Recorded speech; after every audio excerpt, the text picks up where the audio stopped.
Hello and welcome to Tiny Marketing. I'm Noel and I teach small marketing departments that are tired of feeling overwhelmed and under-resourced how to build and manage an effective and efficient marketing strategy that works for them. You get expert marketing advice from someone who's been there, done that. Get ready, it's time to dig in. When you think about survey questions, you need to ask a question that's going to tell us a story.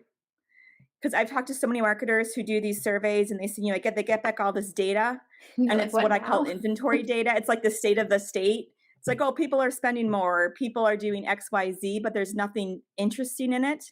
Mm-hmm. So you need to start with figuring out, how can I tell a story with my survey questions? I always tell people to look for gaps. Like, I like to ask questions like, what is important to you versus, how satisfied are you in something? Ask questions to look for opportunities. I always start by trying to figure out which questions to ask.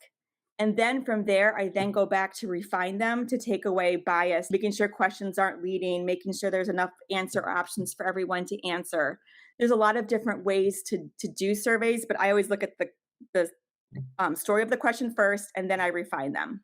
I'm a very, very, very big believer of don't use your survey, your research to prove something that you believe to be true. Like, oh my gosh, look, the world needs another marketing automation tool.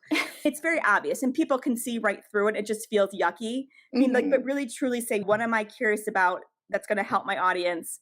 And the data is going to be what the data is going to be, and accept that and tell a story behind it. Like, hey, this really surprised us. Thank you for joining Tiny Marketing. I help tiny marketing departments create consistent content that builds trust with their audience. Book Done For You content marketing at sarahnoelblock.com. Don't forget to follow the podcast on your favorite podcast app. And if you're watching this on YouTube or LinkedIn, make sure to hit the subscribe or follow button. See you next time, friends.